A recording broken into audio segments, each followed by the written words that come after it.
인생을 건 한판 평론 여의도 타짜 3타짜 소개해드립니다. 김근식 경남대 교수, 박원석 전 의원, 서용주 정치사회연구소장입니다. 안녕하세요. 안녕하세요. 자, 김타짜, 박타짜, 서타짜 우리 이제 세 분과 함께 하는데 역시 뭐 오늘의 첫 번째 주제는 윤한 독대입니다. 정리부터 좀 해드릴게요. 윤석열 대통령과 한동훈 국민의힘 대표가 그제 오전에 11시부터 12시 반까지 정진석 대통령실 비서실장 배석하에 1시간 반 90분 만났습니다. 그리고 그제 저녁에 정진석 실장, 한동훈 대표, 그다음에 추경호 원내대표가 또 저녁 식사를 했다고 해요. 대통령과 저 한동훈 대표와의 독대에서는 정점식 의장 교체 얘기는 안 나왔는데 저녁에 있었던 정진석 실장과의 저녁 식사에서는 한동훈 대표가 왜 정점식 의장을 교체해야만 되는지 의견을 얘기했고 아 이름이 비슷해요 두 분이. 이게 꼬여요. 예, 정 실장은 이제 좀 반대하는 취지 얘기를 했던 것 같고 그리고 어제 오후에 한동훈 대표가 정점식 의장을 불렀습니다. 위메프 관련 대책을 보고받는 자리 거기서 두 사람이 독대를 했고 그 이후에 서범수 사무총장이 당직자들은 일괄 사직서를 내는 게 좋겠습니다. 라고 얘기했습니다. 여기까지가 이제 겉으로 드러난 거예요. 우리는 속을 해석을 네, 속 얘기를 해석을 해봐야 되겠죠. 재밌는 게요. 윤석열 대통령이 한동훈 대표에게 했다는 얘기. 당대표가 됐으니 이 사람 저 사람 폭넓게 포용해서 한 대표 사람으로 만드는 것이 중요하다. 예, 그리고 또 무슨 얘기했냐면 다른 사람 이야기를 잘 듣고 뭐 일을 해라. 뭐 이렇게 포용과 경청을 이야기했거든요. 이 대통령의 한동훈 대표를 향한 이 고언 충고 이거 어떻게 보세요? 근데 그거를 듣거나 그 기사를 읽는 많은 분들이 예. 그런 생각이 드셨을 텐데 뭐요? 참 이게 제가 죄송한 표현이지만 예. 너나 잘하세요라는 생각이 들지 않았을까 싶어요. 자, 요거는 영화에 나온 대사를 패러디한 겁니다. 아 그렇습니다. 예. 아니 근데 경청과 포용이라면 제일 문제인 사람이 윤 대통령 본인이잖아요. 많은 사람을 만나서 자기 편을 만들어야 되는데 많은 사람을 만나서 적으로 돌려세우고 1시간 회의하면 59분 동안 얘기하고 네. 근데 그런 분이 신임 대표한테 앞으로 이렇게 해서 잘 해봐라고 얘기하면 그걸 듣고 있던 신임 대표가 무슨 생각이 들었을지 한동훈 대표가 윤석열 대통령이랑 가깝기 때문에 그냥 예. 알겠습니다 이러고 말았을지 예. 겉으로는 알겠습니다만 참 속으로는 아까 제가 했던 말처럼 그런 생각이 들지 않았을지 기가 막힌 얘기고요. 예. 결국에는 지금 이 당정 관계가 이런 갈등 상황에까지 오게 된 배경에 윤석열 대통령이 기꺼이 자기 편이 될 수 있는 사람들마저 다 적으로 돌려 세우고 그리고 아무 말도 듣지 않고 예. 이 본인이 내키는 대로 본인 기분대로 국정을 운영하다가 혹은 당정 관계를 가져오다가 여기까지 온 거 아닙니까? 근데 마치 신임 당대표한테 많은 경험을 갖고 또 그 과정에서 많은 숙고를 하고 많은 내공이 축적된 사람처럼 저런 얘기를 하면 그게 참 정말 이 피가 되고 살이 되는 고언이 될지 냉소하게 될지 저로서는 참 의문입니다. 저는 뭐 네. 박원석 의원의 그런 뭐 비판 예. 왜냐하면 아직 불신이 크니까 네. 그런 이야기 할 수도 있다고 봐요. 일종의 이제 반사죠. 우리 이거 대기실에서 같이 하는 얘기 아니에요? 왜 그러세요 지금? 근데 그런 이야기를 지금 비판적 시선으로 볼 수도 네. 있고 여전히 이제 윤 대통령 아 지금 국민의힘 당협위원장이시죠? 아 그럼요. 예. 근데 이제 그 당직자 일괄 사퇴를 받았기 때문에 빈자리가 많습니다. 예. 아 빈자리 누리시나요? 아니요, 그 빈자리가 많이 생긴다고요. 그러니까 아, 그래요? 그걸 생각해 주셔야 되고. 예. 그러니까 이게 아직도 불신의 윤 대통령 입장에서 보면 예. 저 설마 변했을까? 자기나 잘하세요. 뭐 이렇게 할 수 있지만 예. 저는 우리 당의 입장에서 예. 집권 여당 입장에서 보면 그나마 만시지탄이 있지만 이런 이야기를 가장 친하게 오랫동안 알고 지내온 신뢰할 만한 신임 당대표가 했다는 것은 자기의 뼈저린 반성과 변화에 또 좋은 징조로 해석할 수 있지 않겠어요? 내가 해보니 2년 동안 경청도 하지 않고 내 사람을 만들지 않았고 그다음에 포용하지 않았고 그렇게 했기 때문에 내가 좀 힘들었다. 너는 그러지 마라. 뭐 이렇게 자기 스스로의 반면교사에 의한 그 저는 주문이라고 볼 수도 있기 때문에 너무 네. 부정적으로 보지 마시고 앞으로 변화된 모습을 좀 기대하는 저는 좋은 징조로도 해석이 가능하다. 이렇게 아니, 생각합니다. 전당대회 결과 나오기 직전까지 한동훈 죽이기 하다가 결과를 보고 한동훈 이제 대표 표현적인 반성하는 거죠. 그게 뭐냐 내가 포용하고 해보니까 경청해라 얘기하면 그게 말이 됐냐고요. 포용과 경청해야 되겠더라. 이거 네. 깨달은 거죠. 내가 봐서는 이런 거예요. 나는 그렇게 못 살았으니 너라도 그렇게 살아라. 그럼. 이런 거거든. 보통 이게 못난 아버지가 네. 아들한테 너는 나처럼 살지 마라. 이런 느낌이에요. 선하게 해석을 하지? 아 이렇게 강하게 해줬으니까. 근데 봐서는 지금 윤석열 대통령의 그런 단어들에 대해서는 본인 스스로 부끄러울 수 있는 상황은 맞으나 저는 두 가지 해석이 되더라고요. 그러니까 한동훈 대표 입장에서는 정점식이라는 이 알박기의 행태를 예. 해소를 안 하면 한 발짝도 못 나가는 상황이잖아요. 저는 네. 그래서 이 불확실성을 제거하기 위해서 일단 윤석열 대통령에게 정면 승부를 걸었다고 봅니다. 한동훈 대표. 한동훈 대표가 먼저 연락을 해서 그렇게 알려줬어요. 그렇죠. 먼저 알려진 연락했다고. 거는 연락을 해서 만나시죠. 예. 독대리 요청했고 윤석열 대통령이 점심이 있음에도 불구하고 그걸 취소하고 만난 거잖아요. 예. 그러니까 한동훈 대표 입장에서는 이거 정정식 위원장 이 부분이 계속 이렇게 박혀 있으면 예. 이게 곤란한 거예요. 그러니까 알박기의 등기 소유자는 윤석열 대통령 생각한 거죠. 그러면 그 소유자를 알박기는 만나서 비유적 표현입니다. 제 비유적 표현인데 따지고 보면 정치적 알박기죠 뭐. 근데 그 윤석열 대통령에게 이 부분을 해소해 달라고 가서 길게 설명을 했을 거예요. 나 믿어 달라. 예. 새벽 특검 사실은 대통령 탄핵 안 시키려고 하는 것이고 이래서 시간 끌고 가는 거니까 저를 믿어주세요. 20년 동안 저 겪어보셨잖아요. 저 일 잘하잖아요. 믿어주세요. 이런 식의 얘기를 통해서 대화를 했으나 윤석열 대통령의 말이 두 가지가 처음에는 당의 일은 당대표가 하셔. 예. 그러니까 힘을 실어준 것처럼 보였잖아요. 당의 일은 당 대표가 책임지고 잘하면 되는 거죠. 그렇죠. 그건 뭐냐면 두 가지예요. 정말 좋게 다 모든 책임을 당신한테 주겠소가 있고 두 번째는 당회를 네가 알아서 해 이런 느낌이거든요. 근데 저는 후자라고 보는 게 저녁에 만찬 있었잖아요. 예. 그러니까 정진석 실장, 정진식 위원장에 대해서 얘기가 나온 부분에 있어서 이분들이 그걸 흔쾌히 받아들이지 않았다는 거죠. 용산 대통령실에서 그렇죠. 그러니까 이 그 당의 일은 당 대표가 알아서 하는 것이라고 하는 것은 뭐냐면 이 열쇠는 네가 알아서 해결하라는 조금 자진한 얘기 같아요. 그러니까 권한을 100% 주는 게 아니고 자 재밌는 포인트가 지금 당의 일은 당 대표가 책임지면 잘하면 되는 것. 요거는 당 대표 한동훈 대표의 박정아 비서실장이 요거를 강조했고 그다음에 친윤 쪽하고 대통령실 관계자들은 요거 포용. 이 사람 저 사람 폭넓게 포용해라. 요걸 강조했거든요. 저는 지금 정점식 의장 거치만 놓고 보면 완전히 해석이 다른 거죠. 제가 그 이제 한동훈 대표가 이제 우리 당의 드디어 변화의 시작이라고 이제 당원들이 선택해 준 거 아니에요? 예. 그러면 한동훈 대표가 이 변화의 첫 단추를 깨기 위해서는 정점식 문제로 지금 압축이 돼 버렸잖아요. 원튼 네. 원치 않든 간에. 그러면 정점식 문제를 해결하기 위해서 개인적인 제가 어디 유튜브 가서도 이야기하고 제가 개인적인 조언을 드린 게 뭐냐면 예. 이걸 문제를 이제는 풀어야 되는데 한 대표 주도로 풀어야 된다. 그러려면 기본 방식은 용산하고 소통을 공식적으로 해라. 예. 그러니까 용산의 양해와 소통을 그 과정을 거쳐가면서 정점식에게 통보를 하든 예. 절차를 밟아서 추경호에게 양해를 구하든 그 세 명의 이 상대자 당사자한테 다 소통을 하면서 정치를 만들어내는 게 정치인이지 예. 무슨 뭐 친한 인사가 어디 방송 나와서 나가야 됩니다라고 주장해야 되는 게 아니라는 거죠. 그거를 미리 전에 말씀하셨어요? 그럼요. 저도 당직을 노려야 될 거 아닙니까? 제가 볼 때 농담입니다. 그래서 약해. 제가 유튜브라 착각했어요. 죄송해요. 근데 아니 괜찮아요. 그래서 제가 그래서 예. 용산의 기류도 제가 확인해봤어요. 용산의 기류도 지난주 만찬 이후에 예. 용산의 공식 라인, 그러니까 비서실장과 정무수석 라인이죠. 이쪽에서는 다 걱정하지 말고 용산하고 사전에 양해만 좀 해주면 어떤 결정을 해든 우리는 오케이다. 네. 이런 식의 뉘앙스가 전달이 됐고, 네. 그러니까 당연히 주말 사이부터 저는 한동훈 대표가 저는 움직이라고 저는 그 공개적으로 제가 그 비공개적으로 말씀을 드렸고, 그러면- 그래서 사실은 이야기를 해서 정진석 실장을 통해서 예. 독대가 잡힌 거고 바로 그날 저녁에 추경호하고 정진석이 같이 만났잖아요. 그러니까 네. 추경호도 당사자잖아요. 원내대표 당사자죠. 협의를 해야 되니까. 네. 그다음에 비서실장 같이만 저녁을 먹었고 그리고 정점식을 불렀고 서범수를 불린 거 아닙니까? 저는 그래서 이게 절차적 과정을 밟아가는 과정이고 이게 정치예요. 정치는 사람을 만나는 겁니다. 네. 그냥 방송 나와서 마이크 들이대니까 저는 인사를 지금 고민하고 있습니다. 변화가 돼야 됩니다. 말한다고 정점식이 물러난 게 아니거든. 네. 절차를 밟아서 정치의 수순을 밟아갔다는 면에서 한동훈 대표가 잘 풀고 있다. 그러면은 그렇게 생각합니다.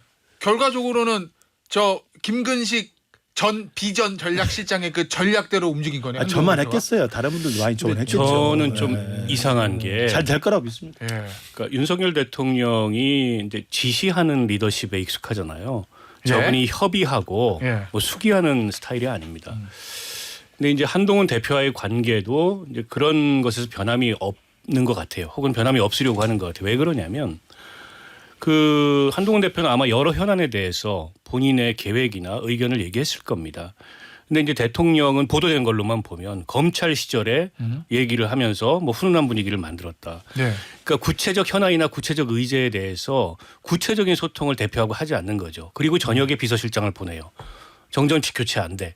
이렇게 비서실장을 통해서 표현하는 겁니다. 이 얘기는 뭐냐면 한동훈 대표하고 그런 긴밀한 소통을 의제나 현안을 놓고 살 생각이 없는 거예요. 그냥 지시하고 지시한 대로 하고 안 하면 또 경로하고 뭐 이런 관계가 계속될 가능성이 높아서 한 대표로서는 어쨌든 갈등설이 퍼지는 것도 막아야 되고 그리고 본인이 당을 운영하려면 어쨌든 대통령의 어쨌든 영향력이 있으니까 그걸 이제 대통령과 이 어느 정도 견해를 맞춰야 되고 해서 가서 자기 의견을 얘기하고 대통령으로부터 큰 틀에서 이런 거 같이 해보자 이런 얘기를 듣고 싶었을 텐데 그게 안 되는 거죠. 그리고 그 비서실장 만났는데 정전식 의장 교체에 대해서 부정적인 반응을 보이니까 이렇게는 안 되겠다 싶어서 사무총장 통해 가지고 일괄사표 통보를 한 걸로 봐요. 정전식 의장 지금 반응이 없지 않습니까? 결국 그 대통령실 갔다 왔지만 변함이 별로 없어요. 지금 이 기류에 있어서는. 그것과 상관없이 한동훈 대표는 정치인으로서 일을 아니 하면 그러니까 됩니다. 그러니까 이제 한동훈 대표가 앞으로 그 윤 대통령과의 갈등 관계나 이렇게 풀면 이거는 그 변함이 없는데 어떻게 이걸 풀어나갈 거냐가 숙제고 한 번 만난다 그래서 윤석열 대통령의 리더십 스타일이 바뀌지 않습니다. 저분은 협의하지 않아요. 지시하는 거고 구체적으로 소통하지 않습니다. 그런 거 놓고서. 협의의 절차와 과정을 그러니까 저녁에 비서실장을 거치면 보내죠. 됩니다. 아니 그 자리에서 얘기하면 되잖아요. 그 자리에서. 그러니까 정치인으로서 정말 소통이 만약에 안 되는 그 대통령과의 당정 관계를 만들려면 이런 식의 안 된다는 정치적- 거 인정하시는군요. 아니 그렇다면 이런 식의 정치적 과정을 통해서 당 대표로서 자신의 이 권한을 여권에서 이제 스무스하게 아는 거예요. 풀면 되는 소통이 안 거예요. 된다 대통령. 자, 그러면 정리해 볼게요. 그러면 이 얘기예요. 서타자. 네. 윤석열 대통령이 한동훈 대표에게 했던 거, 당 대표는 당의 일을 알아서, 당의 일은 당 대표 알아서 해라. 그 다음에 여러 사람을 이거 뭐지 폭넓게 포용해서 하는 게 중요하다. 방점은 여러 사람을 폭넓게 포용하는 게 중요하다. 여기 찍혔다. 그렇죠. 그러니까 그러면 정점식 의장 교체하지 마라. 이게 대통령의 의도다. 크게 봐서는 나의 존재에 대해서 넘어서려고 하지 말아요. 그러니까 당일은 당신이 풀어라. 예. 한동훈 대표. 예. 나는 관여하지 않는 난 당무 개입하지 않는다고 비슷한 말이에요. 예. 하지만 뒤에서는 친윤 그룹을 통해서 특히 정진석 비서실장이 사실상 예. 당을 장악하면서 친윤들을 움직이고 있지 않냐라고 예. 보이는 것이고 그런 징조들이 정정식 지금 정책위 의장의 태도에서 볼 수 있잖아요. 예. 이 정도 대통령의 메시지가 나오면 물러나야죠. 아 기류가 바뀌었구나. 당대표인 한동훈 대표에게 힘을 실어주는구나라는 그 진위를 반드시 확인했을 거예요. 네. 그런데 저녁새에 확인이 안 됐겠습니까? 제 생각에는 그 말이 아니야. 결국에는 한동훈 대표에 대해서 잘 구슬리고 달래서 그 친윤 그룹에서 그냥 적당하게 데리고 가. 그리고 나한테 각 못 세우게 외롭지 않게 잘 관리해. 라는 메시지가 있지 않고서는 정정식 정책위장이 이런 태도를 보입니까? 지금 서병수 사무총장이 네. 당연히 이 구조라는 게 있어요. 말씀했지만 절차라는 게 있고 일괄 사퇴에 대해서 권유를 하면 정책위장 그 자리에 본인도 그렇게 버텨서 뭘 하겠다고 한동훈 대표랑 사사건건 부딪혀서 뭐 하겠다고 하겠어요. 근데 이거는 오더와 의중이 있다라고 하는 게 저는 거의 100% 그러니까 두 맞다고 분이 봅니다. 아직도 이제 못 믿어서 그동안에 그러니까 이제 어떻게 믿겠어요? 해서 어떻게 보세요? 그러니까 저는 그러니까 두고 보시면 돼요. 오늘이 목요일이잖아요. 네. 주말이면 저는 정점식 그 이슈는 마무리가 될 거라고 봅니다. 왜냐하면 한동훈 대표는 할 걸 다 했어요. 네. 대통령 만나서 소통했죠. 그다음에 정점식 비서실장 정점식 아니, 의장 그러니까. 문제로 비서실장 추경 원내대표 만났죠. 네. 그다음에 사무총장 불러서 이야기했죠. 정점식 본인에게 일단 어떤 식의 이야기를 했을 거 아니에요. 네. 그 과정을 다 거쳤기 때문에 결국 문제는 정점식이 스스로 푸는 게 제일 좋지만 그러니까 그렇지 않다면 이번 주말이면 마무리될 그러니까 제가 거라고 이제 봐요. 궁금한 네, 건 네. 대통령실, 즉 대통령 의중이 자 교체해도 돼. 한 대표 알아서 해가 아니라 교체하지 마. 여기에 찍혀 있다라고 보시는 거예요? 아니죠. 그건 그 아니에요. 두 개 절충을 찾는 게 정치인이죠. 그래서 저는 주말이면 정점식 문제가 어떻게 길되냐면 새로운 인사를 교체하되 개파색이 10분 예. 그리고 대통령실도 충분히 양해 가능한 그러니까 네. 꼭 친윤이거나 친한이지 않은 사람도 많아요. 예. 그런 분들 중에서 새로운 인물로 지금 교체하면은 이제 김근식 교수 얘기하신 허용하고 것처럼 끌고 가되 교체는 하는 거죠. 저는 그런 모습을 정치적 정치라는 과정을 게 만들어가는 거죠. 뭐 전부 아니면 전무가 아닌 그럼. 그 중간 어디쯤에서 결론이 날 수 있고 예. 교체될 거예요. 예. 저걸 의총에서 어떻게 추인을 거부합니까? 그럼. 63%를 얻은 당대표가 교체하겠다는데. 그리고 정점식 의원도 갈수록 본인이 모양새도 이상해지고 궁지에 몰리게 돼 있기 때문에 못 버틸 거라는 보죠. 근데 저게 흔쾌한 거냐? 이를테면 용산에서 전적으로 한 대표를 밀어주고 한 대표 의중대로 뜻대로 한번 이 당무를 펼쳐봐라. 그건 아니라는 거예요. 그건 아니기 때문에 여전히 그 정진석 비서실장을 보내서 브레이크를 한번 잡았는데 네. 그럼에도 불구하고 밀고 나가면 통보했잖아요. 사무총장 통해서. 네. 그걸 막을 힘은 없어요. 과거에 힘이 있을 땐 막았을 거예요. 초선들 돌려가지고 연판장 또 돌리고 이렇게 해서 막았을 텐데 지금 대통령실이 그 힘이 없어요. 힘이 없기 때문에 교체는 될 거다. 그러나 이게 잠재적으로 이 유난 갈등은 여전히 뇌관은 살아있다. 정치라는 것은 그런 갈등을 자신의 권한과 정치적 과정과 절차를 거쳐서 하나씩 확보하는 겁니다. 그런 과정을 지금 한동훈 대표가 배우고 있는 익히는 과정이라고 보고 정점식 거는 그런 면에서는 아주 첫 번째 스타트는 잘하고 그러니까 있다. 김 타자님 생각해요. 얘기는 뭐냐면 지금 교수님처럼 얘기하는 거예요. 정치의 어떤 기본적인 매뉴얼이긴 한데 상황을 분석해야 되면 저 일종의 지식인이에요. 그는 일종의 지식인데 정확하게 하나만 보시면 돼요. 윤석열 대통령과 지금 일련의 과정 독대 이후에 정진석 비서실장, 그다음 정정식 정책위장의 발언들이 호락호락하지는 않잖아요. 상황이. 근데 예. 결국에는 교체가 되는 수순은 맞으나 예. 결국에 무슨 메시지냐? 쉽게 해주지 않겠다. 그리고 당의 장악은 아직도 나한테 있으니까 그걸 계속 각인시켜주는 겁니다. 예. 그러니까 삼겹살 회동부터 지금까지 오는 일련 과정을 보면 윤석열 대통령은 한동훈 대표 당시 63%를 받긴 했으나 당의 장악은 나한테 있기 때문에 무슨 예. 일을 하든지 간에 혼자서 하지 말고 나와 의논하고 나의 추인하에 움직여야 된다는 거를 계속 보여주는 것이에요. 저는 그 메시지를 지금 날리고 있다고 봅니다. 그거는 어떻게 보세요? 앞서 그 박타자, 아까 서타자가 잠시 얘기했던 건데 한동훈 대표가 대통령에게 먼저 만나자고 그랬다는 거잖아요. 그럼 한동훈 대표도 머릿속으로 대통령 만나서 정점식 의장 교체할게요라고 했을 때 대통령 무조건 교체라고 대답하지 않을 수도 있다라는 걸 예상이 가능한 거잖아요. 그럼요. 그 상태에서 한동훈 대표가 대통령 먼저 만나러 가겠다고 하는 건 그러면 앞서 그 김타짜가 얘기했던 그 절차를 거쳐가면서 정면 돌파하겠다면 그거라고 보시는 그렇죠. 그럼에도 불구하고 한동훈 대표로서는 잘된 건 잘 됐다고 하셨어요. 아니, 그러니까 그럼에도 불구하고 한동훈 대표로서 해야 되는 거죠. 안 할 수 없는 절차를 거치는 거고. 그러니까 명분을 내가 가지고 아니, 가겠다. 물론 대통령이 알아서 예우를 해주고 예. 지난번에 뭐 낙선자들까지 다 불러서 그런 어색한 모양새를 연출하지 않고 따로 독대해가지고 당무에 관해서 한 대표의 위상이나 이런 것들을 세워줬더라면 굳이 먼저 비서실장 통해 가지고 만납시다 이렇게 안 했어도 되겠죠. 근데 그걸 안 해주니까 그러면서 이제 정점식 의장은 버티고 유난 갈등이 진화되지 않고 계속되고 있다. 이제 이런 설이 당 안팎에서 퍼지니까 한 대표로서는 직접 만나서 직접 소통하고 예. 직접 설명하고 예. 직접 대통령의 양해를 구하려고 했는데 예. 대통령이 그렇게 호락호락하게 한 대표한테 뭐 다 줄 거라고 생각했겠어요? 다 주지 않아도 할 건 해야 된다라고 한 거죠. 근데 비서실장 통해 가지고 여전히 정점식 의장 교체에 대해서 부정적 반응을 보이니까 예. 사무총장 통해서 통보한 거라고 봅니다. 그러니까 예를 들면 이게 좀 과도한 비유일지 모르겠습니다만 86년도에 6.29 선언이라는 게 있잖아요. 예.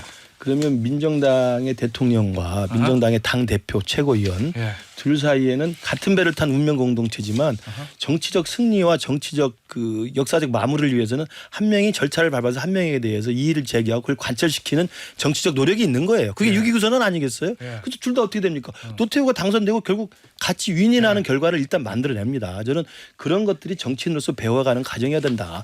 당연히 친윤 쪽이나 용산 쪽에서 아직도 불편한 기색이 있을 수 있죠. 예. 대통령도 어떨지 모르겠습니다. 그런 생각이 있을 수 있죠. 그럼에도 불구하고 한동훈 당대표는 압도적 지지를 기반으로 해서 정치인으로서 정치적 과정과 절차를 따박따박 걸어가면 된다. 근데 한동훈 대표에 대한 이 용산의 그 태도는 뭐냐면 모양 빠지게 하는 부분들이 계속 시전하고 있잖아요. 아니죠. 만나고 해서 지금 다 아이, 절차를 봐봐요. 밟아가고 잘 있는데. 봐요. 보면 네, 저는 뭐, 두 가지만 지적할게요. 뭐요? 삼겹살 회동 때도 우리가 얘기했었잖아요. 왜 이렇게 많이 부르지?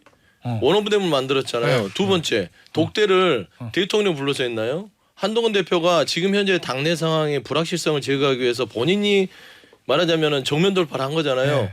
그러니까 움직이는 부분들은 결국에는 한동훈 대표가 스스로 공간을 만드는 것이지 윤석열 대통령의 용산이나 친윤그룹에서 만들어주는 게 없잖아요. 그러니까 결국에는 맞지, 없어 보이게 만드는 거예요. 솔직히 신임 지도부가 오면 네. 용산에서 불러서 네. 긴밀하게 얘기를 하고 어려움이 있으면 도와주는 모양 이런 상황이 돼야 되는데 저는 그건 아닌 것 같아요. 지금. 알겠습니다. 요 얘기는 나머지 얘기는 저 본방불가에서 할게요. 향후에 그럼 윤한 가격 어떻게 될까? 요거 하나 하고 본방불가에서 꼭 하고 싶은 얘기 하나 있어요. 뭐요? 김근식 실장, 전 실장, 현 당협위원장, 현 교수가 원하는 당직은 뭔가. 그건 유튜브에서 유튜브용입니다. 사무부총장? 당직이 빈자리가 많다고 본인 입으로 얘기했기 때문에 전략 뭐 이런 건가? 뭐 어쨌든 알겠습니다. 요 얘기도 좀 해보도록 하죠. 제2부속실 설치가 이게 확정이라고 이제 봐도 되는 그렇죠. 거예요? 공식적으로 실장까지 내정이 됐잖아요. 예. 저는 이게 그 실장 되신 분이 장순칠 지금 예. 비서관인데 아세요? 예. 그러니까 이제 캠프 때부터 계속 봤던 분이고 예. 이양수 의원 보좌관 출신이고 굉장히 합리적이고 예. 그 실력 있는 분입니다.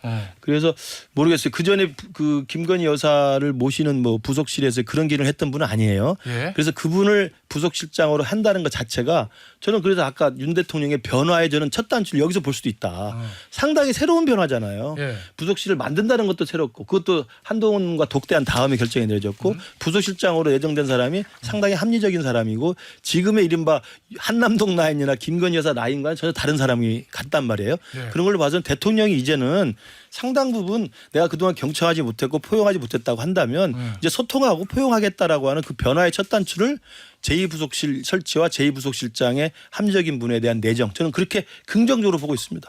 저는 기대를 해봅니다. 곽다짜 제2부속실 설치되면 뭐가 달라지는 거예요? 어쨌든 뭐 그렇다고 공식 대통령 영부인이 영부인에서 활동을 계속하는 건 동일한 거잖아요. 아니 그러니까 보좌기구는 기존에도 예. 부속실 내에 영부인 팀이 있었으니까 예. 이게 이제 공식화했다는 의미가 있는 거고요. 공식적으로 예산이 배정되고 예. 공식적으로 지금 기록에 남게 되고. 기록에 남는다. 그렇죠. 지난번처럼 그 최 목사를 사저에서 그런 형태로 만나는 거는 이제 불가능해지겠죠. 부속실 같은 게 생기면. 예. 근데 이제 떠밀려서 한 거고요. 그 만시지탄이라는 느낌이 여당에서는 안 들 수가 없는 게 아니 총선 전에는 왜 못했죠? 그러니까 대통령이 연두 기자회견에서 뭐 가능성을 어느 정도 예. 국민들이 원한다면 하겠다. 그거 말도 좀 웃겼는데 국민들이 원한다면 하겠다는 것도 그럼 그때 하지. 왜 이거 총선 참패하고 나서 이제 와서 예. 전당대회 때 모든 후보들이 이구동성으로 이거 해야 된다고 하니까 떠밀리다시피 하냐. 그러니까 이게 정치가 타이밍이 굉장히 중요한데 예. 타이밍에 있어서 이 설치 효과를 전혀 못 누리게 됐다라는 게 하나 있고요. 하나는 지금은 뭐 선거가 있는 것도 이게 아니고. 이제 특별감찰관하고 짝인데 예. 보좌기구로 김 여사를 지휘할 수 있을까요? 제가 보기엔 안 된다고 봅니다. 저 김 여사의 특성상. 예. 그러면 감찰기구가 동시에 만들어지면 모르겠는데 감찰기구는 국회에다 공을 던지지만 사실상 안 하겠다는 거잖아요. 여야가 의견이 다르기 때문에. 그것도 국회에 미루지 말고 대통령실이 하겠다는 의지를 보이고 여야에서 이렇게 합의해 주시오라고 하면 되는데 여당한테 그런 사인을 안 주는 겁니다. 근데 제가 보기에는 과거에 비해서 투명성은 어느 정도 생기겠지만 실제 그 김 여사가 뭐 국정에 개입한다, 인사에 개입한다 이런 류의 구설들을 완벽히 막아낼 수 있을까? 알겠습니다. 그건 어렵다. 앞서 2부에서 이 김건희 여사 관련해서 제2부속실 설치하기로 했다. 요 이야기 나누고 있었는데 서타짜의 이야기를 2부에서 못 들었어요. 자, 서타짜. 민주당에서도 제2부속실 만들어라 그랬잖아요. 그렇죠. 근데 이제 딱 만드니까 뭐 만시지탄이긴 하지만 잘했습니다가 아니고 국민 눈속임이다. 허울뿐인 방탄용 벙커다. 이렇게 얘기하거든요. 이게 상황이 굉장히 고약한 상황에서 만들어서 그래요. 그러니까 그때 뭐 대통령 입에서도 이부속실 얘기가 나왔을 때 네. 하면 되잖아요. 원래 윤석열 대통령 스타일이 알잖아요. 후보 시절에 좋아 빠르게 가. 지금 국정원도 그냥 아무 생각 없이 그냥 빠르게 가거든요. 막 밀어붙이잖아요. 왜 이부속실은요? 그런 의미인데 민주당에서 나오는 얘기는 그겁니다. 지금 현재 김건희 여사가 검찰의 치욕적인 어떤 조사를 받고 나서 유모행 장관이 이 명품백에 대해서 나는 잘못이었고 유모행 장관이 깜빡한 사건으로 지금 규정했단 말입니다. 그리고 나서 검찰은 이런 전체적인 상황에서 무혐의를 내려야 되는 상황으로 치달았는데 그러려면 이부속실이 필요하지 않냐.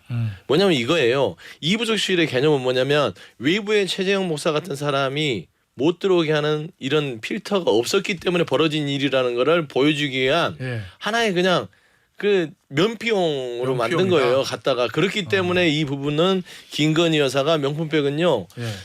그 박절하지 못한 부분이 있지만 외부에서 사람들이 마구 들어오니까 생겼던 아주 해프닝이고 유무행정관이 깜빡한 사건이다. 이런 거를 위한 것이고 저는 이게 보면서 용산이 한남동을 설득을 했나? 라는 부분에 있어서는 저는 설득보다는 김건희 여사를 이제 그 명품백 털어주고 도이치모터스 부분도 나름대로 좀 털어주려면 국민들한테 이렇게 현혹시켜야 되거든요. 현혹? 이제 네. 이 부속실이 생겼으니까 예. 앞으로는 그럴 일 없을 겁니다. 그 전에 한 일은 봐주세요. 라고 할 공산이 큽니다. 그래서 만든 거다. 네. 하여간 참 알겠습니다. 같은 걸 놓고도 좀 아니 그게 사실일 거예요. 긍정적으로 아 근데 긍정적으로. 대통령 지금 메시지가 여기에 대해서 김건희 여사는 이렇게 나올 거예요. 같은 사건을 앞으로는 두고 이 부속실이 있어서 그렇게 철저히 매정하게 관리하겠다. 박절하게 하는 건 좀 그렇지. 이제 앞으로 박절. 잘하라고 마지막 한마디로도 하세요. 앞으로 잘하길 바랍니다. 아니 근데 이 부속실이 있어서 잘했으면 좋겠는데 예전에 코끼리 우리 비유 많이 듣잖아요. 코끼리 생각하지 마. 아니 그거 말고 코끼리가 냉장고 들어가는 방법. 코끼리한테 실을 매달아 놓잖아요. 네. 근데 새끼 코끼리 때 가느다라는 실이요. 큰 코끼리가 돼도 발이 묶여 있으면 못 움직여요. 예. 이유가 그런 거거든요. 관리를 처음부터 잘했어야 되는데 예. 본인은 조용한 내조하겠다고 하니까 이 부속실 폐지했거든요. 근데 그러지 않고 결국에 여기까지 치달았는데 저는 대국민사가 한 번도 없고 공약 파기에 대해서도 뭐 어떤 입장도 없고 이거 뭡니까 무슨 적선하듯이 이 부속실 설치해서 뒤늦게 뭘 잘했는지 모르겠다. 알겠습니다. 그러나 앞으로는 잘했으면 좋겠다. 참. 자, 네, 주제를 바꿔서 덧붙이겠습니다. 최상병 특검법 얘기해 볼게요. 여당, 야당, 중립지대 맞습니까? 박타짜? 네. 네, 요 문제에 대해서는 네. 일단 여당 입장에서 이 최상병 특검법 일단 민주당 안이 계속 나오면 이걸 계속 부결시키고 대통령 거부권 행사하고 그다음에 재의결 가서도 이제 당론으로 부결하고 요거까지는 알겠어요. 제가 그 전략은 한동훈 대표가 제안했던 제3자 추천 특검법안 요거에 대해서는 여당에서 어떻게 처리할 보관을 가지고 있습니까? 그러니까 전략은 뭐예요? 민주당이 지금까지처럼 일방적으로 민주당 안만 가지고 계속 그 상정을 하고 통과를 시키면 계속 거부권 행사할 수밖에 없죠. 민주당 거는 뭐 그거는 네, 전략이 그러니까 그건지는 알겠는데 한동훈 대표가 말한 제3자 추천에 의한 그 특검은 그 내용을 말한다기보다는 무슨 어디에 정치적 방점이 있냐면 여야 합의로 하자는 거예요. 예. 여야 합의. 지금까지 특검법이 여야 합의로 안 낸 게 없잖아요. 모든 특검은 여야 합의로 결국 마지막에 마무리를 다 박수 짝짝짝 쳐서 하는 겁니다. 그러니까 이제 이번 국면이 일단 마무리가 됐잖아요. 민주당에 냈던 그 말도 안 되는 독소조항에 있는 특검 일단 폐기됐지 않습니까? 예. 그러면 이제 제로 베이스에서 새로 시작하는 거예요. 예. 그럼 민주당은 이제 최상병 특검을 또 하자고 하겠죠. 그리고 최상병 특검을 하자고 하면 민주당과 우리 국민의힘이 합의를 하자는 게 타협과 대화를 시작하자는 거예요. 그 타협과 대화 중에 하나가 독소조항을 빼고 우리도 믿을 만하고 야당도 관철시킬 만한 그리고 대통령도 거부권 행사하지 않아도 될 만한 것들을 합의를 하자는 거기 때문에 정치가 복원되고 정치가 시작되는 거죠. 그렇게 생각해야지 야 제3자 추천 대법원장이 추천만 하면 무조건 오케이니까 우리가 먼저 발의하겠다 이런 게 아니죠. 그러니까 먼저 저 발의해서 공을 던지진 않겠다. 그러면요. 왜냐하면 최상병 특검 민주당이 지금 죽자사자 하자고 하는 거 아닙니까? 그 좋게 오케이 국민적 의혹이 있다고 하니 너희들 하겠다고 하는데 여야 대화를 시작해보자. 타협을 해보자. 합의로 하자는 거예요. 그리고 지난 건 다 폐기됐으니까 없어진 거고 새롭게 시작하는 건데 네. 이걸 최상병 특검이라는 국민적 의혹을 해소할 만한 알겠어요. 균형 있고 중립적이고 믿을 만한 추천에 네. 가능한 특검을 하자는 것을 논의를 시작하자는 거죠. 잠깐 이제 김타짜 얘기는 국민의힘에서 이걸 먼저 던지진 않겠다 요거잖아요. 그렇죠. 서타짜 예. 어제 보도가 오후에 단독 보도가 하나 있었습니다. 민주당발 단독 보도. 네, 더 내용은 알고. 전당대회 끝나고 이재명 후보가 당대표가 되면 이 한동훈 대표가 제안했던 제3자 추천 특검법안을 국민의힘에게 요구할 거다. 네. 야 가지고 와. 네. 그럼 우리가 수용할게. 네. 그렇게 해서 국민의힘 내에 친윤과 친한 세력의 분열을 시도할 거다. 요것도 이제 아니 왜 민주당이 분열을 시도해요? 아니 어쨌든 중요한 건 한동훈 대표가 잠깐만 그 얘기가 보도가 나왔었는데 네. 그러니까 제3자 추천 특검법안을 할 수도 수용할 수도 있다. 네. 그 단독 보도가 나왔었는데 그리고 나서 바로 민주당에서 알려드립니다. 그 관련된 일부 보도는 전혀 사실이 아닙니다. 검토돼 봐 없습니다. 이것도 부인했어요. 네. 민주당의 진짜 속내는 뭡니까? 속내는 3자 특검에 대해서 신중하게 받아들일 공산이 있어요. 있어요? 네, 있어요. 없지 않아요. 예. 아예 그걸 거부하겠다는 것은 근데 아니고. 왜 알려드립니다. 왜 바로? 그건 뭐냐면 전략이 새해 나가면 안 되잖아. 일단은 좀 안에서 좀 신중하게 검토된 좀 이렇게 정교화된 거를 얘기를 해야지 벌써부터 던져서 예. 대비를 하면 안 되겠다 그런 생각 같고요. 저는 김구식 우리 타짜님께서 얘기하는 부분들에 있어서는 그만 한동훈 대표 말 바꾸나? 라는 생각이 들어요. 벌써 이 대표된 지 얼마나 됐다고 말을 바꾸는 거예요. 물론 이거는 김 타짜님의 얘기겠지만 한동훈 대표 최근의 행보를 보면 대표가 된 다음에 이게 말 바꾸나라는 좀 징조가 보였어요. 왜냐면은 장동혁 최고부터 살짝 그러다가 다시 이제 지하긴 했죠. 반드시 해야 한다로. 근데 결국에는 본인들이 특검을 주도권을 쥐고 가겠다고 하면 이건 발의를 하지 않고선 진정성이 없는 겁니다. 그리고 국회 구조 자체가요. 민주당이 우리 안을 받아서 들어오는 거를 기다리겠다. 그건 말도 안 되죠. 국민의힘은 의원이 없어요. 108명이나 있잖아요. 네. 발의를 하세요. 그러면 국민의힘 한동훈발 최혜병 특검을 발의하시고 민주당은 민주당대로의 더 센 특검을 발의해서 위원회에 올려놓고 논의를 해서 위원회 대안이든 수정안이든 그거를 가지고 그냥 의결하면 되는 겁니다. 이게 절차임에도 불구하고 계속 기다리겠다. 네. 자, 아니 제가 좀 정리를 해볼게요. 박사차, 그러니까 저희가 궁금한 건 양당의 진짜 속내가 뭔지 뭐 그런 거 앞으로 어떻게 될지. 일단 예. 그 발의를 이제 와서 안 하고 예. 3자 추천이라는 대안만 던져놓고 민주당이 종래 입장을 바꿔서 한동훈 표특권 법안을 받기를 기다리기 이게 말이 안 되고 한동훈 대표도 얼마 전에 무슨 방송에 나가서 발의도 하겠다. 굉장히 소극적이었지만 이렇게 얘기를 했어요. 예. 근데 이제 한동훈 대표의 말이 바뀐 거는 무게가 이제는 그 민주적 절차에 방점을 찍고 있어요. 나는 민주적 절차를 통해서 설득하기 위해서 최선을 다하겠다. 그 얘기는 뒤에 열려있는 결말이 있는 거죠. 안 되면은 어떡하겠냐. 어쩔 수 없지. 그 얘기는 의원총회에서 의원들이 반대하면 할 수 없다. 이렇게 깔려 있다는 그런 그렇죠. 의미세요? 나는 예. 어쨌든 내 생각은 변함이 없으나 예. 당의 민주적 논의 과정을 거쳤는데 결론은 이랬다. 요 이제 말하자면 출구를 하나 열어놓은 거예요. 예. 근데 요거는 애초에 선거에 출마할 때 이걸 공약으로 내걸 때의 의지하고는 좀 다른 거죠. 그때는 뭐라 그랬냐면 보수의 가치는 안보다. 근데 이렇게 해병대원이 나라를 지키다가 순직했는데 이 문제에 대해서 제대로 된 진상규명 안 하면 우리가 보수 가치를 저버리는 거다. 오히려 이건 우리가 주도해야 되는 거다. 라는 데 의지가 있었는데 지금은 이제 절차의 문제로 민주적 당내 토의의 문제로 이 문제를 약간 치환하고 있다. 그런 점에서 말이 바뀌었다고 보고. 자, 그러면 만약에 말이 바뀌었다고 보시는 거면 이유는 어디 있다고 보세요? 아니, 그러니까 현실적 장벽을 보고 있는 거죠 지금. 윤 대통령의 뜻 생각에 변함이 없고 당내 기류가 전혀 변함이 없다는 게 그 부분에 대해서 예, 확인이 됐고. 그러니까 저는 민주당에서는 제가 진짜 그 얘기를 했습니다. 자꾸 한동훈한테 숙제를 내줘야 된다. 그럼 저걸 받아야 된다. 나오자마자 받았어야 된다고 저는 봐요. 나오자마자 이번 법안 제2 부결되고 제2 또 부결되고 예. 부결되고 하기 전에 정치적으로 예. 그리고 해봐라 그러면 예. 지금도 마찬가지입니다. 저는 숙제를 내줘야 된다. 예. 왜냐하면 당 안팎에 어쨌든 한동훈 대표가 이 문제를 풀고 넘는 게 쉽지 않아요. 예. 근데 민주당이 오히려 주도권을 갖는 방식은 계속 똑같은 법안을 들이밀고 계속 거부권 도돌이표 하는 게 아니고 그러면 여당의 변화된 기류를 여당 대표가 증명해라. 라고 숙제를 내야 되는데 이게 진짜 속내인지 잘 모르겠어요. 저는 민주당을 지배해온 강경론은 그런 게 아니거든요. 예. 더 강한 법 예. 내 가지고 이번에 뭐 수사 범위 더 확대하고 예. 이렇게 될 가능성이 현실적으로 더 높다. 저도 그래서 아, 이게 해결 그러니까 방법은 예. 아까 그랬잖아요. 모든 특검은 여야 합의입니다. 그러니까 여야 합의로 특검 법안을 처리한다는 본래 정치로 복원시키자는 게 한동훈의 문제의식이에요. 그런 의미에서 민주당에 내놓은 21대 마지막에 내놓았던 특검법, 이번에 내놓은 특검법은 다 너무 일방적인 특검법이기 때문에 독소조항을 빼고 논의를 하자는 것이기 때문에 이걸 우리 보고 발의하는 건 말이 안 돼. 우리의 본래 당론은 공수처 결과를 보고 미진하면 하겠다는 거예요. 그러니까 우리가 먼저 발의한다는 건 우리 스스로 자기 모순이죠.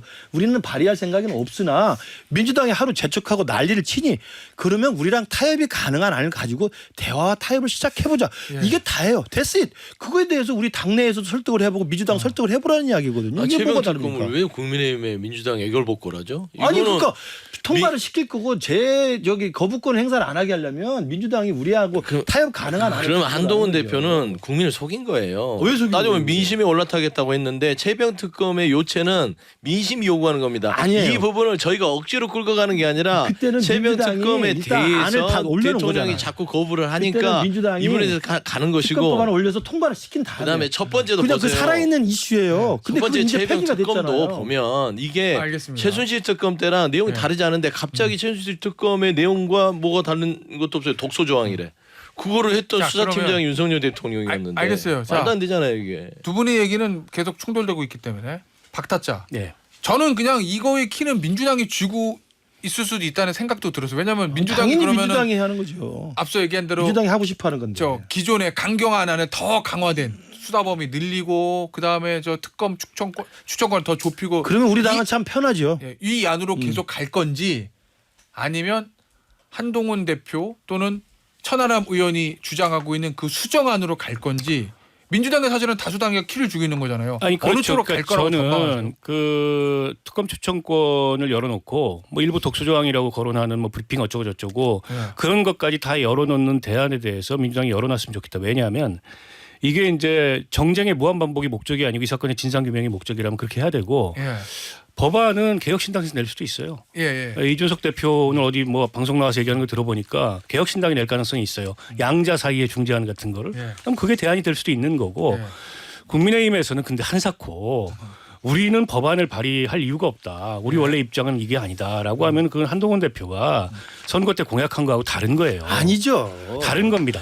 아니, 이거를 그때는 방어적으로 법안이 얘기하지 살아 있을 않았고 때 자, 그 한 분씩 법안에서 얘기할게요. 밀리는 예. 수세적 국면을 우리가 방어하기 위해서 전당대회 구면서 한 건데 그게 폐기됐잖아요. 폐기됐으면 또 법안을 원하는 사람들이 내면 타협 가능한 이야기를 가지고 논의를 해보겠다.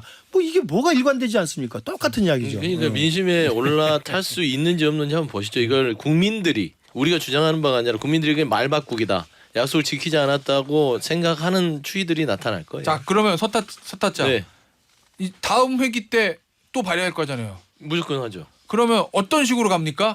더 강화된 거로 갑니까? 아니면은 지금 좀 완화? 제가 여러 번- 자 예. 국민 이거 발의했을 때 국민의힘이 무조건 거부할 게 불보듯 뻔한 더 강한 안으로 갑니까? 아니면은 한동훈 대표의 안을 좀 아이디어를 수용해서 국민의힘이 받을 만한 수정안으로 갑니까? 저는 8월 18일 이후에 이 우리 전당대회에서 이재명 대표가 다시 예. 재신임을 얻는다면 예. 저는 3자 추천을 받아들일 공산이 매우 높다라고 보고 있어요. 예. 그러니까 이 부분에 대해서는 대표의 의중이 흐를 수는 있고 당내에서도 이게 높아요. 근데 법안 자체는 지금 박찬대 원내대표가 더 강하게 나가겠다고 했으니까 예. 지금 피지상으로는 공보국에서 그 보도는 사실과 다르다고 얘기한 건 당연합니다. 예. 하지만 더 강한 특법은 어떻게 되냐면 2018년 5월에 국정농단 끝나고 나서 윤석열 대통령 수사팀장으로 있었던 그 특검팀이 펴낸 해설서가 있어요. 국정농단 특검 해설이라고 해서 거기에 보면 아주 일목요연하게 거기에 특검이 왜 필요한지에 대해서 나와 있습니다. 대통령 임명권 자체도 박탈해야 된다. 그다음에 특검은 보충적이고 가끔씩 해야 되는 게 아니라 상시적으로 해야 된다. 언론 보도 반드시 해야 된다. 이런 것들을 구체적으로 적시가 돼서 본인들이 쓴 특검 해설서가 있어요. 그대로 갖다가 쓰면 이거는 따지고 보면은 완전히 강력한데 따지고 보면 대통령께서 거부를 못해요. 왜? 본인이 썼는데 이걸 거부하면 자기 부정이 되거든요. 알겠습니다. 김타짜는 어떻게 봐요? 아까 자, 제가 말씀드린 그대로예요. 강경안이 아니 그러니까 분명히- 민주당이 강경안을 아. 던질 것 같아요. 수정안을 던질 것 저는 같아요. 수정안을 가지고 온다면 민주당이 그나마 합리성이 살아있는 집단이 되고 네. 근데 제가 볼 때는 지금 이재명 대표 일극체제나 친명 호위무사 경쟁하는 최고위원 선출 과정이라는 걸 보면 더 강한 안으로 아마 더 세게 밀어붙일 거예요. 알겠습니다. 저는 자기 발등 찍는 거라고 봅니다. 예상 박타짜는요. 강한 안이 올 것 같아요. 수정안이 던질 것 같아요. 민주당. 수정안을 민주당이 내지는 않을 겁니다. 예. 오히려 공을 넘겨서 예. 한동훈 대표가 수정안을 내라. 예. 그러니까 대안을 내라. 어. 그 삼자 예. 추천안이 포함된 특검 법안을 그럼 당신들도 내라. 예. 라고 하고 민주당은 민주당의 안을 낼 것 같고 다만 이제 이후에 여야 협의 과정에서 삼자 추천 특검안을 수용할 수 있다라는 정도의 이제 정치적 가능성을 열어두면 저는 다행이라고 생각하는데 예. 여전히 민주당이 이제 강경론에 휩쓸려 가지고 더 강한 특검 근데 이걸 계속 강조하는 건 별로 현명하지 못한 전략인 것 같고 수정안을 수용할 수 있다는 가능성을 열어두면 법안을 실제 내는 주체는 예. 뭐 다른 곳에서 낼 수도 있어요. 알겠습니다. 자, 민주당 전당대회 얘기 좀 해보죠. 수석 서타짜 네. 수석 최고위원 누가 됩니까? 정봉주 후보예요, 김민석 후보예요? 지금 현재 제가 추를 두 사람 보면은 두 김민석 후보 쪽으로 흐르고 있다. 그러나 어. 정봉주 후보의 수석도 아예 뭐 그냥 무시할 수는 없다. 저는 박빙의 승부가 있다고 봐요. 아 근데 한 사람. 한 사람은 네. 김민석 의원이 될 공산은 커요. 아 그래요? 네, 왜냐하면 지금 이재명 대표가 뭐 물론 이제 뭐 여러 번 인정하지는 않았지만 좀 지지하는 듯한 어떤 제스처를 많이 하면서 지지도 확 올랐잖아요. 예. 4등 하시다 지금 거의 뭐 그 이후로는 거의 1등을 달리고 있고 총합에서는 지금 아직도 정봉주 후보가 살짝 앞서 있는 걸로 알고 있어요. 근데 이제 수도권 호남 쪽이 굉장히 당원들도 많고 하기 때문에 저는 그 추이가 당대표가 솔직히 지금 90% 이상을 다 받고 있는 분이 예. 이렇게 어깨를 쓰다듬어 주는데 그리 가지 않겠냐. 알겠습니다. 이 부분에 대해서 정봉주 후보는 뭐라고 그랬냐면 저랑 인터뷰할 때 아니 이재명 대표가 그 차에 김민석 후보만 태워가지고 유튜브 촬영한 게 아니라 다른 후보도 다 탔다. 뭐 김민석 후보한테만 명심해 가는 거 아니다라고 얘기는 했지만 어쨌든 언론 보도된 거는 그냥 김민석 후보를 이재명 전 대표가 지원하는 것처럼 보이기는 하거든요. 그러니까 저는 이제 네. 차이는 더 벌어진다.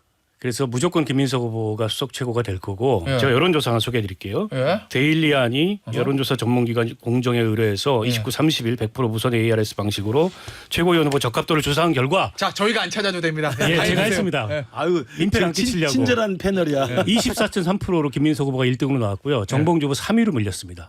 민영배 후보한테까지 밀려가지고 예. 9.9%, 민영배 후보 12.3%. 그러면 여론조사가 잘못됐네. 그래서 제가 보기에는 이미 지지층 사이에 이동이 시작됐고 게다가 투표율이 낮아요. 예. 투표율이 낮다는 건 무슨 얘기냐면 훨씬 더 강성 지지층의 집중도가 높아지는 거고 예. 이재명 대표의 의중을 저렇게 노골적으로 드러내고 최고위원 선거에 개입한 거잖아요. 그러니까 앞으로 남은 전당 그 지역 순회에서 차이가 더 벌어질 거다. 예. 이렇게 봅니다. 자, 우리 완벽하게 하시려면 요거를 하나 더 해주셔야 된다는 제작진의 추가 주문이 있었습니다. 자세한 내용은 중앙여론조사심의위원회 홈페이지에 참조하시면 됩니다. 알겠습니다. 요거까지 해주시면. 아직 진행자로서 역량은 좀 부족하네요. 근데 내가 궁금한 거. 최고위원 후보들 다 친명이잖아요. 누가 돼도 이재명 대표를 막 옹호하고 그렇지. 이제 이제 지지할 건데 이재명 대표가 정봉주 후보보다 간단하죠. 김민석 후보를 더 원하는 듯한 그림을 그리는 이유는 뭐예요? 간단하죠. 김민석 후보는 정치 역정이 오래됐고 이러저러한 구설과 논란이 있지만 예측 가능한 사람이잖아요. 표정이나 이미지나 아니면 발언이나 행동이 예측 가능한 사람이에요. 예. 정봉주 의원 예측 가능합니까? 대한민국의 야당 민주당의 그 누구도 정봉주 의원이 어디로 튈지는 아무도 모른다고 생각할 거예요. 부담스럽다. 당연히 그러니까 이재명 대표 입장에서는 자기 중심으로 당을 끌고 가서 어떻게든 자기가 원하는 뭐 스케줄대로 가야 되는데 예. 바로 옆에 수석 최고위원이 항상 정봉주 의원이 앉아 있다. 이 사람이 무슨 말을 할지 어디로 튈지 모른다는 거죠. 이게 언컨트롤러블하다. 그러니까 통제가 불가능하다는 게 정치 지도자는 제일 위험한 사람이라고 보는 겁니다. 그래서 그런 면에서는 정봉주 의원에 대해서는 이재명 대표 입장에서는 예. 좀 부담스러운 게 있다 저는 생각해요. 뭐 저거 하나 있을 거고요. 예. 또 하나는 이재명 대표는 지금부터 확장성에 굉장히 좀 그 무게를 싣고 당을 운영하려고 그럴 거예요. 대선 생각하면. 예. 예. 근데 이제 정봉주 후보가 된다는 거는 그 확장성에 역행한다라는 판단을 했을 가능성이 높고 게다가 이제 정봉주 후보가 나이도 또 많아요. 이재명 대표보다 아직 뭐 국회의원 선수는 얼마 안 되지만 예. 그런 것들이 다소는 좀 부담스럽고 이제 김민석 그 후보하고는 오랫동안 아마 이 얘기를 해왔던 게 아닌가 싶어요. 그 출마하면서부터 의중은 예. 김민석 의원을 수석 최고를 만들겠다라는 의중을 갖고서 시작을 했는데 초반에 이제 의도대로 안 가니까 개입을 한 거고 예. 개입했기 때문에 이제 달라질 거다 결과는 격차가 더 벌어질 거다 이렇게 봅니다. 알겠습니다. 자, 균형의 차원에서 정봉주 후보의 이야기를 소개를 해드리면 저랑 인터뷰할 때 이런 얘기를 했습니다. 이 위험한 후보란 프레임은 보수 언론은 쉬운 것이고 내가 바로 윤석열 대통령과 국민의힘이 두려워하는 후보고 내 입을 꺾으면 윤석열 대통령과 국민의힘이 웃는다. 이재명 대표와는 뱃속까지 아는 사이다. 네. 이거 어떻게 들리세요? 근데 그 사실로만 따지면 정봉주 후보랑 이재명 대표랑 그렇게 정치를 걸어온 부분들이 아주 뭐 좀 친하게 걸어오지는 않았어요. 계파 그래요? 자체가 좀 부딪힘이 꽤 있었고. 예.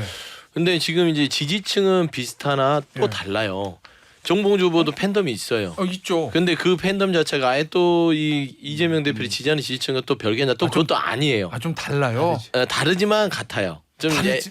좀 애매한 그런 예. 구석이 있는데 설명하기가 예. 다만 이재명 대표가 만에 하나 김민석 후보를 최고 수석으로 만들고 싶어하는 의중이 있다는 이유를 찾으면 정봉주 후보가 원해고 그다음에 말씀한 대로 통제가 가능하지 않고 예. 발언 자체가 대표보다 훨씬 더 튈 거예요. 예. 그러면 결국에는 뭐 통제 영역이라고 할 수 있겠지만 발언은 다 발언권이 있잖아요. 예, 예, 근데 예. 정봉주 후보 자체는 당론보다는 예. 본인의 개인적인 여러 가지의 정치력을 최고위내에서 막 쏴대기 시작하면 이게 부담스러울 수 있습니다. 아까 외연 확장 부분도 예, 예. 좀 걸림돌이 될 것이고 예. 그다음에 투샷 그림도 바로 대표 오른쪽에 있단 말입니다. 그런 것들을 고려했을 때 애초부터 그냥 김민석 의원에 대해서 좀 의중이 있었는데 예. 선거가 이상하게 돌아간 부분에 있어서 좀 당황하셨던 것 같고 예. 그래서 다시 바로잡는 과정들이 있지 않았냐 좀 그래 보여요. 혹시 이런 부분도 부담이 됐을까요? 예를 들면 대통령 탄핵안에서 정봉주 후보는 그냥 탄핵 본인도 그렇게 얘기했거든요. 그렇죠. 탄핵 얘기 계속. 근데 이재명 후보 입장에서는 당대표 되고 다음 대선 생각하고 중도층 생각하면 대놓고 막 탄핵 얘기하는 게 좀 부담스러울 수도 있는데. 야당 대표가 특히나 야당 지도부에서요 아침에 대통령의 탄핵 얘기가 나온 거 그거 쉽지 않고 위험한 일입니다. 아니 속마음은 본인도 같은데 예. 다만 그걸 이제 겉으로 계속 옆에 앉아가지고 표현을 하면 예. 그건 이제 당이 정치적으로 부담스러울 수 있으니 오히려 그건 이제 자연스럽게 돼야 되지 예. 뾰족하게 그거를 최고위원이 앉아가지고 계속 그 탄핵구호를 외치게 되면 부담스럽죠. 정봉주 개인은 누가 봐도 이제 약간 관종가에 속하잖아요. 그러니까 자, 그거는 저 정치인으로서 개인의 비유이기 그죠. 때문에 그 예. 정치인으로서 당의 어떤 이런 전략보다는 개인이 주목받고 개인이 발언이 많이 튀는 걸 원하기 때문에 사실은 어디로 튈지 모르는 공 같은 존재라고 인식이 되는 거죠. 알겠습니다. 자, 오늘은 저 목요일입니다. 역시 김태현의 정치쇼 끝나면 스튜디오를 옆으로 옮겨서 유튜브 오리지널 방송 본방불가를 세 타짜와 함께합니다. 8시, 9시 5분에 시작하니까 이 본방불가 끝까지 시청을 좀 해주시고요. 오늘 김태현의 정치쇼 본방은 여기까지입니다. 서타짜, 김타짜, 박타짜 함께 인사드리고 본방불가에서 만나도록 하겠습니다. 감사합니다. 고맙습니다. 감사합니다.